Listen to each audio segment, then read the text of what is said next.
The Mystery on the Cliff. February 27, 1942. The war in the air was being lost. Night after night, RAF bombers were being swatted out of the sky over Germany with terrifying precision. British intelligence knew the Germans had a secret eye in the dark, a radar system that could track Allied planes and guide night fighters right to them. They called it the Würzburg. But knowing it existed wasn't enough. To defeat it, the British scientists needed to see it. They needed to touch it. They needed to steal it. The target was a lonely villa on a snow-swept cliff at Bruneval, near Le Havre in occupied France. Reconnaissance photos showed a strange dish-like apparatus standing near the cliff edge. It was a Würzburg radar station guarding the French coast. The mission? Impossible. The plan, devised by Combined Operations, was a masterclass in audacity. It was not a bombing run, it was a heist. The objective: drop a company of paratroopers onto the snowy cliffs, secure the perimeter, dismantle the vital components of the radar, and escape by sea before the German reinforcements could wipe them out. The team. The men chosen for this suicide mission were C Company of the 2nd Parachute Battalion, led by the charismatic Major John Frost, a name that would later become legendary at Arnhem. These were the elite, the Red Devils, tough, aggressive, and highly trained. But the most important man on the mission wasn't a paratrooper at all. He was Flight Sergeant Charles Cox, an RAF radio mechanic. He had never jumped from a plane in combat. He wasn't a commando, but he was the only man who knew what to look for inside the radar set. His orders were blunt: get the parts. If you were about to be captured, destroy them. If you are captured, tell them nothing. The departure: Thruxton Airfield, 10 p.m. The sun set on February 27th. The paratroopers blackened their faces and checked their weapons: Sten guns, Bren guns, and grenades. Cox checked his tool bag: screwdrivers, pliers, and a crowbar. The weather was biting cold. A fresh layer of snow covered the French coast. "Remember," Frost told his men as they boarded the Whitley bombers, "speed is everything. We hit them hard, we grab the kit, and we get the hell out." The engines of the Whitleys roared to life. 12 aircraft taxied down the runway, lifting off into the moonlit sky. Inside the fuselages, the men sat in silence, hooked to the static lines. They were flying into the teeth of the German defenses to steal the enemy's eyes. The French coast. February 28, 1942, 12:15 a.m. The belly hatches of the Whitley bombers opened, letting in the freezing blast of the slipstream. The red light glowed, then green. Go, go, go! Major John Frost was the first out. He fell into the black void, the wind tearing at his uniform, until the canopy snapped open. Below him lay a landscape of white and gray, snow-covered fields and the dark edge of the cliffs dropping into the English Channel. The silence was absolute. No flak, no searchlights. The Germans were asleep. The split. But as the shoots blossomed, disaster struck. The RAF pilots, battling mist and flak on the approach, had drifted. Frost and the assault group, J Section, landed perfectly near the villa, but the other sections, tasked with securing the evacuation beach and guarding the flanks, were scattered. Lieutenant Nelson's group, vital for holding off German reinforcements, was dropped 2 miles away. Frost hit the snow, rolled, and unclipped his harness. The snow was deep, nearly a foot of it. He blew his whistle, the rallying signal. Shadows emerged from the white darkness. They were fewer than expected, but there was no time to wait. "We move now," Frost whispered. "The villa first." The assault on the villa. The radar station was guarded by a small garrison housed in a lonely villa just yards from the cliff edge. To get to the radar, Frost had to take the house. The paratroopers crept forward, boots crunching softly in the snow. They could see the silhouette of the Würzburg radar dish, looking like a giant mesh ear listening to the sky. A lone German sentry patrolled the perimeter. At 12:20 a.m., the silence ended. A paratrooper raised his Sten gun. Brut! The sentry fell. "Grenades!" Frost shouted. The night erupted. Windows in the villa shattered as grenades were lobbed inside. The Red Devil stormed the ground floor, firing from the hip. Confused German soldiers, some still in their underwear, stumbled into the hallways and were cut down. The surprise was total, but the resistance was fierce. A machine gun opened up from an upstairs window, pinning the British down in the snow. The technician's job. While the firefight raged around the villa, Flight Sergeant Cox, the RAF mechanic, sprinted toward the radar dish. He was accompanied by a small team of Royal Engineers. Bullets zipped past them, kicking up sprays of snow. Cox reached the Würzburg. It was huge, terrifying, and alien. He scrambled up the metal gantry. His hands were shaking, numbed by the cold and the adrenaline.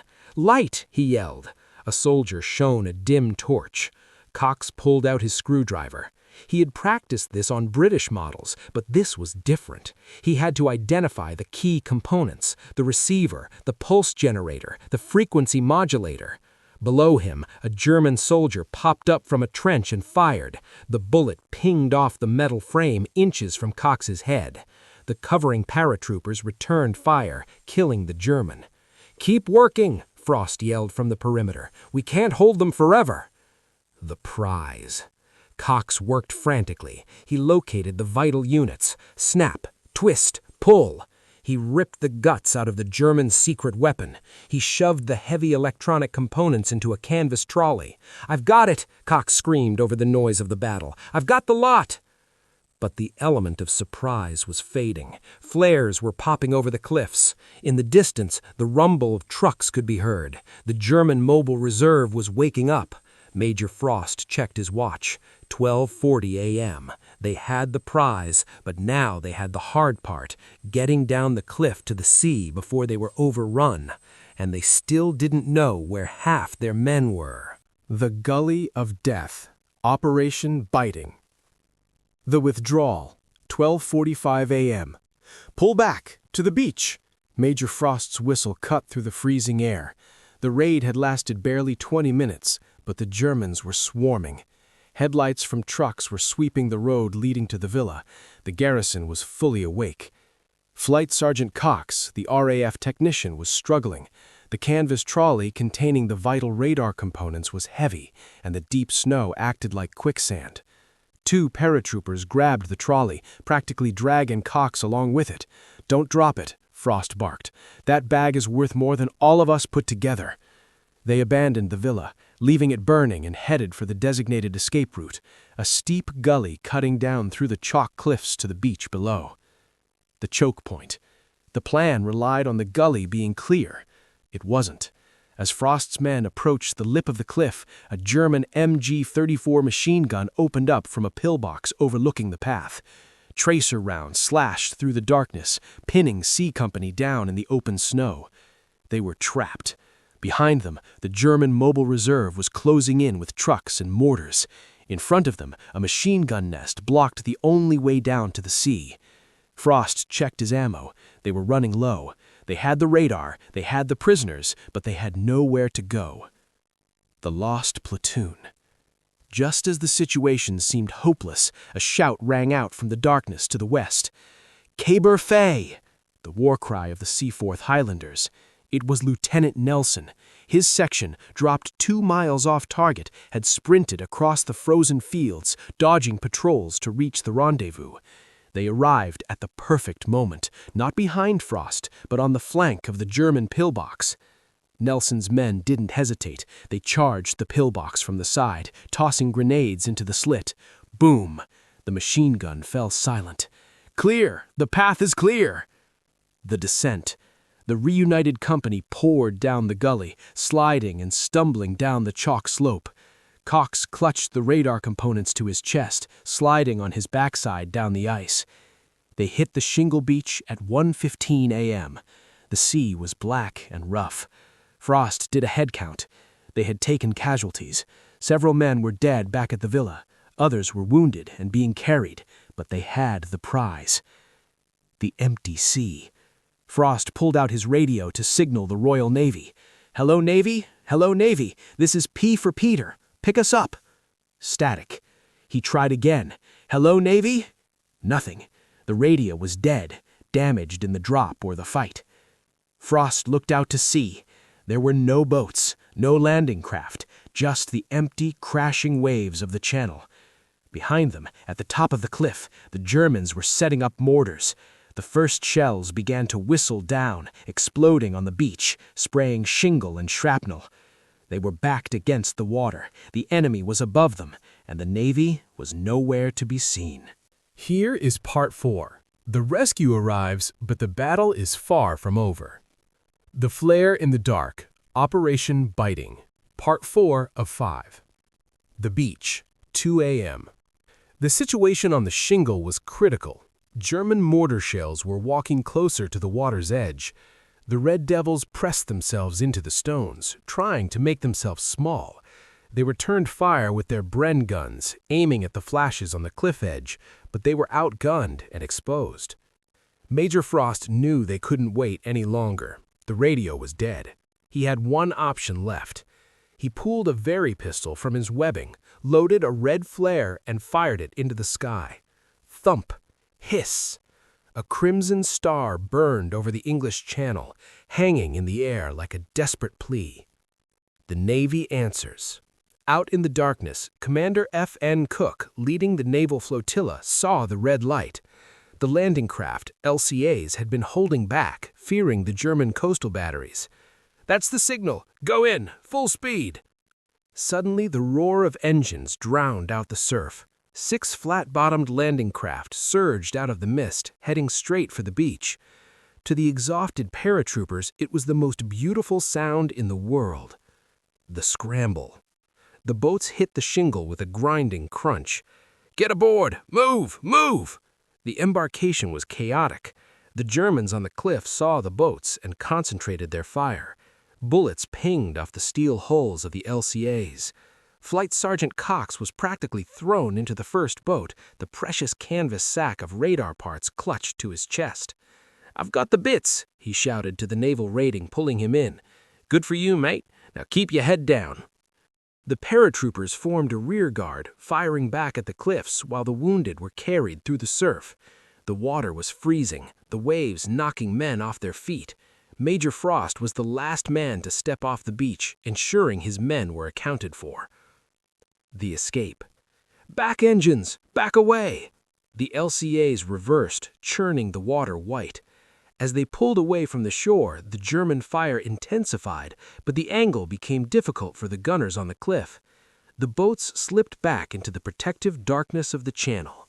The raid on the ground was over. They had been on French soil for barely 2 hours. The journey home. But they weren't safe yet. The little landing craft were slow, and they were miles from England. As dawn approached, the threat shifted from soldiers to the Luftwaffe. The paratroopers huddled in the bottom of the boats, shivering uncontrollably in their wet uniforms.